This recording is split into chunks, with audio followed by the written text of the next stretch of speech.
Warangal, Nalgonda, Khammam MLC ఉప ఎన్నికల BJP అభ్యర్థి గుజ్జుల ప్రేమేందర్ రెడ్డికి మద్దతుగా గత 10 రోజులుగా డోర్నకల్ అసెంబ్లీలో బీజేపీ తరఫున ప్రచారం చేస్తూ మండలాలు, గ్రామాలు తిరుగుతూ పట్టభద్రు ఓటర్లను బీజేపీకి ఓటు వేయమని ప్రచారం చేస్తూ ఉన్న బీజేపీ రాష్ట్ర నాయకులు మరియు MLC elections Dornakal BJP assembly ఎన్నికల ఇన్ఛార్జ్ కొండాపురం జగన్ మాట్లాడుతూ దేశంలో మోడీని ప్రజలు కోరుకున్నట్టే ఎమ్మెల్సీ ఉప ఎన్నికల్లో ప్రేమేందర్ రెడ్డిని గెలిపించాలని మేధావులు యువకులు సంసిద్ధమైనారని, ప్రేమేందర్ రెడ్డి గారికి గెలుపు తథ్యమని, ఆయన గెలుపు నోరు ఆపలేరని కొండాపురం జగన్ అన్నారు.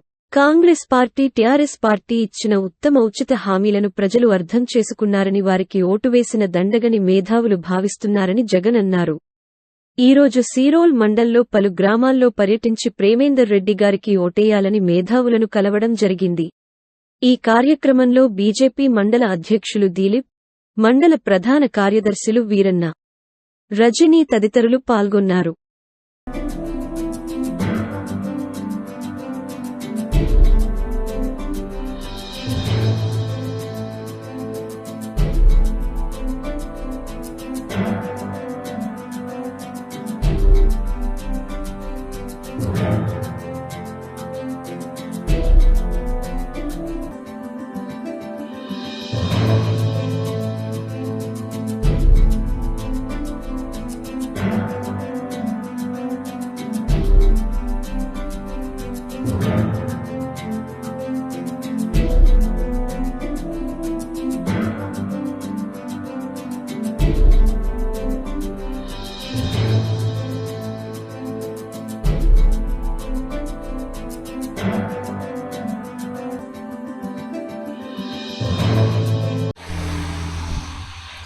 ఎమ్మెల్సీ ఎలక్షన్ సంబంధించి గత 10 రోజులుగా డోర్నకల్ అసెంబ్లీలో పెద్ద ఎత్తున ప్రచారం కొనసాగుతూ ఉంది.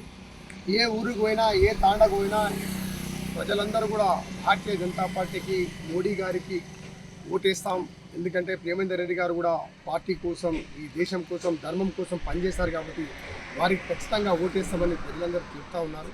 నేను ఓటర్లను ఒకటే కోరుతా ఉన్నా, ఇవాళ తీర్మానం వలన పరిస్థితి మీకు తెలుసు, ఒక బ్లాక్ మెయిలర్. ఇలా రాకేష్ రెడ్డి సంగతి మీకు తెలుసు, మొన్ననే బీజేపీని ఓలమాలు నేర్చుకొని బయటికి పోయి ఇలా బీజేపీని బ్లాక్మెయిల్ చేస్తుంది.